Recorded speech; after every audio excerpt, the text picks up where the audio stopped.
ఈ డ్రింక్ మీరు రోజు తాగుతున్నారా? అయితే రిస్క్ ఉంది. ఫుల్గా వీడియో చూస్తే మీకు అర్థమవుతుంది. మీరు ఈ డ్రింక్ రోజు తాగుతున్నారంటే 25 grams of sugar daily load చేస్తున్నారని అర్థం బాడీకి.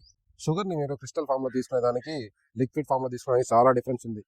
లిక్విడ్ ఫామ్లో తీసుకుంటే ఇంకా డేంజర్, డైరెక్ట్గా బ్లడ్లో కలిసేదే అది. సో నేను ఈ డ్రింక్ మిమ్మల్ని తాగొద్దని చెప్పలేదు, తాగండి, కానీ ఎంత తాగాలో తెలుసుకొని తాగండి. 25 గ్రామ్స్ ఆఫ్ షుగర్, అది నేను చెప్పింది కాదు, వరల్డ్ హెల్త్ ఆర్గనైజేషన్ WHO చెప్పింది. పర్ డే మనము 25 గ్రామ్స్ ఆఫ్ షుగర్ బాడీకి ఇంటేక్ చేసుకోవాలి. దాని గురించి తీసుకున్నామంటే మనకి హెల్త్ ఇష్యూస్ రావచ్చు. ఈ కూల్ డ్రింక్ కంపెనీ అనేది తప్పు చేస్తుందా అంటే లేదు, వాళ్ళు రూల్స్ పాటించే చేస్తున్నారు, మనం దాంట్లో తప్పు చెప్పకూడదు. వీళ్ళు 23 grams of added sugar per 200 ml అనేది ఉంది. సో వీళ్ళు రూల్స్ ఫాలో చేస్తున్నారు. మనం ఎంత తాగుతున్నాం, ఎప్పుడు తాగుతున్నాం అనేది మనకి ముఖ్యం. ఫస్ట్ ఆఫ్ ఆల్ మంత్లీ ఇది ఒక 4 times కన్సూమ్ చేసామంటే మనకి ప్రాబ్లం లేదు, ఆల్ గోస్ వెల్. దానికి మించితేనే మనకి ప్రాబ్లం. అదే కాకుండా ఫ్యామిలీ డయాబెటీస్ ఇష్యూ ఉన్న వాళ్ళు, డైలీ కాఫీ తాగే వాళ్ళు జస్ట్ 2 times, అంతకు మించి లిమిట్ లేదు మనకి. సో ఎక్సెస్గా తాగితే ఏమవుతుందంటావా?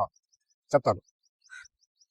ఎక్సెస్గా తాగామంటే లివర్ డ్యామేజ్ అయ్యేదానికి ఛాన్సెస్ ఉంది, డయాబెటీస్ వచ్చేదానికి ఛాన్స్ ఉంది, షుగర్ క్రేవింగ్స్కి ఛాన్సెస్ ఉంది. సో బీ ఇన్ లిమిట్స్, ఇదే నేను చెప్పబోయేది. So be in limits. 2 bottles or 4 bottles, your wish, but not daily. తెలుసుకో, మేల్కో.